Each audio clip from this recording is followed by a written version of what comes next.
कितना बुरा लगता है ना जब हम किसी से प्यार करते हैं लेकिन वो इंसान हमारे प्यार की वैल्यू ही नहीं समझता।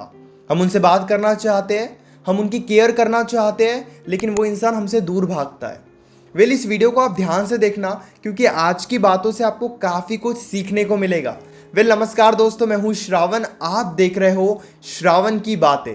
हर बार की तरह आज की बातें भी आपके लिए ज़रूरी होने वाली है। कुछ साइकोलॉजिकल फैक्ट्स मैं आपको बताऊंगा जिससे आपको काफ़ी कुछ समझ में आ जाएगा। देखिए, डजन मैटर कि आपके रिलेशनशिप को कितना टाइम हुआ है। अगर आपके रिलेशनशिप को 6 महीने हुए हैं, 6 साल हुए हैं, तब भी आपके रिलेशनशिप में एक ऐसी सिचुएशन आ सकती है जहां पर आपका ध्यान तो रिलेशनशिप के ऊपर है लेकिन पार्टनर का ध्यान रिलेशनशिप के ऊपर नहीं है, किसी और चीज़ के ऊपर है। अब एक एग्जांपल मैं आपको देता हूँ। मान लीजिए आप एक दूसरे के साथ बहुत ज़्यादा खुश हो, लेकिन इसी बीच आपके पार्टनर के लाइफ में कोई प्रॉब्लम आ गई, बिजनेस से रिलेटेड, स्टडी से रिलेटेड, हेल्थ से रिलेटेड, अलग अलग तरीके की प्रॉब्लम्स रहती है लाइफ में। तो उनका सारा ध्यान इस रिलेशनशिप के ऊपर से हट गया और वो दूसरे काम में बिजी हो गए। अब इस वजह से आप दुखी होते रहोगे। क्यों? क्योंकि आपका ध्यान तो रिलेशनशिप के ऊपर है और जैसे आप ये महसूस करोगे कि उनका ध्यान रिलेशनशिप के ऊपर नहीं है तो आपका और ज़्यादा ध्यान रिलेशनशिप के ऊपर जाएगा। लेकिन अभी तो वो आपसे बात ही नहीं कर रहे हैं या फिर कम बात कर रहे हैं, उनका ध्यान नहीं है आपके तरफ, तो फिर आप दुखी होते रहोगे। अब इस सिचुएशन में क्या करना चाहिए, इससे पहले आप और एक बात समझने की कोशिश कीजिए कि जब पार्टनर की ज़िंदगी में हैप्पीनेस आती है, वो अपने दोस्तों के साथ खुश है, फैमिली के साथ खुश है, उस सिचुएशन में भी वो रिलेशनशिप के तरफ थोड़ा कम ध्यान देते हैं, थोड़ा वो इग्नोर करते हैं रिलेशनशिप को, या फिर वो थोड़ा दूर भागते हैं। इस सिचुएशन में आपको क्या करना चाहिए? समझदारी दिखानी चाहिए। आपको फाइट्स करने नहीं लग जाना है कि आप ऐसे कैसे मुझे इग्नोर कर सकते हो, क्योंकि ये कुछ समय के लिए ही होता है। अगर आप ज़बरदस्ती उनसे फाइट करते हो, इस सिचुएशन में ज़बरदस्ती उनसे बातचीत करने की कोशिश करते हो, तो फिर वो और आपसे दूर भागेंगे। लेकिन इसी बजाय अगर आप समझदारी दिखाते हो कि चलो ठीक है, कुछ दिनों तक उनका ध्यान बिजनेस के ऊपर है, कुछ दिनों तक उनका ध्यान फैमिली के ऊपर है, किसी प्रॉब्लम की वजह से परेशान है या फिर दोस्तों के साथ खुश है, कुछ दिनों में ही उनका ध्यान फिर से रिलेशनशिप के ऊपर आ जाएगा। लेकिन अगर आप फाइट्स करते हो, गलतियां करते हो, तो फिर उस वजह से उनका ध्यान और ज़्यादा रिलेशनशिप के ऊपर से हट जाएगा। वो दूर जाने के बारे में भी सोचेंगे, या आप ये भी कह सकते हो कि वो ब्रेकअप के बारे में भी सोचेंगे। इसीलिए इस सिचुएशन में थोड़ा टाइम लेना ही समझदारी है। रिएक्ट करने मत लग जाओ।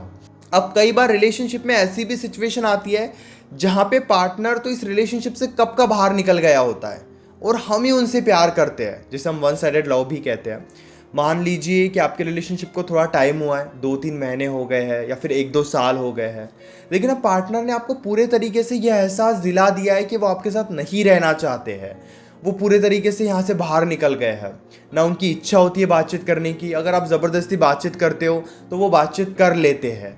जहाँ पे आपको ये महसूस होने लग गया कि पार्टनर ने आपको पूरे तरीके से छोड़ दिया है, उस सिचुएशन में कुछ दिनों तक एफर्ट्स डालना ज़रूरी है। 15 दिन, 20 दिन, 25 दिन। लेकिन अगर आपको लग रहा है आपने एफर्ट्स डाल दिए हैं पूरे तरीके से, देन आपको यहाँ से बाहर निकलने के बारे में ही सोचना होगा। जानता हूँ कहना आसान है, करना मुश्किल है, लेकिन फिर भी मैं आपको एक राह दिखा रहा हूँ जहाँ पे आपको ये महसूस भी होगा कि रिलेशनशिप से पार्टनर बाहर निकल गया है और आपको ये भी महसूस हो गया कि अब आपने पूरे तरीके से जितनी कोशिश आप कर सकते थे उतनी कोशिश आपने कर दी है, तो फिर अब आपको गिव अप करना ही होगा। हमेशा याद रखना, ब्रेकअप हम खुद से नहीं करते हैं। कई बार सिचुएशन ऐसी बन जाती है जहां पर हमें ब्रेकअप करना पड़ता है, क्योंकि हर रिलेशनशिप का कोई अंत नहीं करना चाहता, लेकिन कई बार सिचुएशन ऐसी बन जाती है जहां पे हमें भी डिसीजन लेने पड़ते हैं। इसीलिए अगर आपको लग रहा है कुछ दिनों से सिचुएशन चेंज हुई है, तो पार्टनर को थोड़ा स्पेस देकर देखो, उनका ध्यान खुद ही रिलेशनशिप के ऊपर आ जाएगा। आपके तरफ से कुछ गलतियां हुई है तो उन गलतियों को ठीक करने पर ध्यान दो कि ठीक है, आपने उनको ज़बरदस्ती बातचीत करने की कोशिश की थी, परेशान कर दिया, धीरे धीरे खुद को शांत करो, उनका ध्यान रिलेशनशिप के ऊपर आ जाएगा। उनके पीछे मत लगो। दूसरी बात, अगर आपको फील हो गया है कि उनका ध्यान रिलेशनशिप के ऊपर आ ही नहीं रहा है, 1 महीना हो गया, 2 महीने हो गए, देन आपको फिर ब्रेकअप के बारे में सोचना होगा या फिर कुछ दिनों के लिए नो कांटेक्ट रूल के बारे में जानना होगा। अब नो कांटेक्ट रूल से कैसे रिलेशनशिप बचता है, इस पर ऑलरेडी मैंने वीडियोस बनाए हैं, तो इस पर मैं इस बारे में डिस्कस नहीं करूँगा। आप चैनल पर जाके देख सकते हो कि नो कांटेक्ट रूल की मदद से हम कैसे रिलेशनशिप को बचा सकते हैं, कैसे पार्टनर का इंटरेस्ट फिर से वापस ला सकते हैं। ठीक है, अब आगे बढ़ते हैं कि जब कोई आपके प्यार की वैल्यू नहीं करे तो ये भी समझने की ज़रूरत है कि आपका तरीका क्या है। अभी मैं आपको एक एग्जाम्पल देता हूँ। जर मी तुम्हाला हे सांगितलं की मराठीमध्ये तुम्ही कशा पद्धतीने तुमचा रिलेशनशिप स्ट्रॉंग करू शकता, रिलेशनशिपमध्ये कशा पद्धतीने तुम्ही एफर्ट्स टाकू शकता। अब ये जो मैंने बोला है ना, ये मराठी में मैंने बोला है, कुछ लोगों को समझ गया होगा, कुछ लोगों को नहीं समझा होगा। अब कुछ लोगों को नहीं समझा होगा जिनको मराठी नहीं आती है, अब उनके सामने मैं मराठी में कितनी भी बातें कर लूँ तो उनको कभी नहीं समझने वाला है।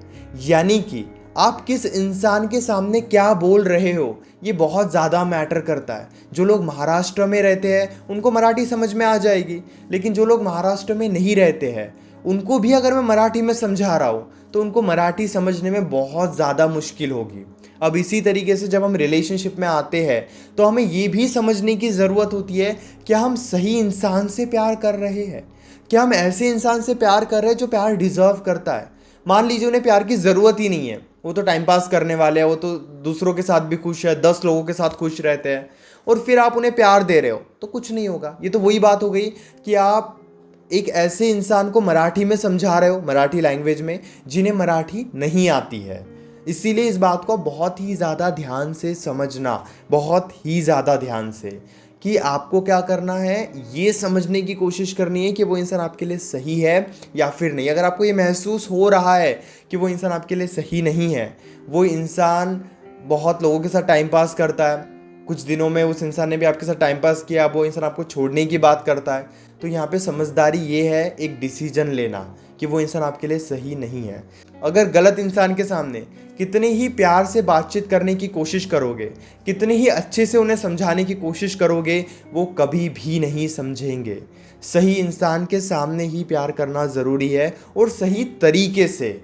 मान लीजिए अगर आप ज़बरदस्ती किसी को अपना प्यार समझा रहे हो कि प्लीज़ प्लीज़ मुझसे प्यार कर लो, मुझसे बात कर लो, मैं भी आपसे बहुत ज़्यादा प्यार करता हूँ, यानी कि प्यार की भीख मांग कर, तो भी कुछ नहीं होगा। वो कहते हैं ना, बिन मांगे मोती मिले, मांगे मिले न भीख, मांगन से मरना भला, कह गए दास कबीर। यानी कि एक सिचुएशन ऐसी आती है जब हम ज़बरदस्ती किसी से प्यार मांगते हैं कि प्लीज़ आप मुझसे प्यार कर लो, जिससे आपको कभी प्यार नहीं मिलता है, क्योंकि मांगने से केवल भीख मिलती है। इसीलिए आपको ये चीज़ समझने की ज़रूरत है कि प्यार या कोई भी इमोशंस आप ज़बरदस्ती नहीं मांग सकते। आप उस लायक बनिए, अच्छे से केयर कीजिए, अच्छे से अपनी गलतियों में सुधार कीजिए, सही तरीके से बातचीत कीजिए। फिर भी वो इंसान नहीं समझ रहा है, देन आपको ये स्वीकार करना होगा कि आपको यहाँ से आगे बढ़ना है।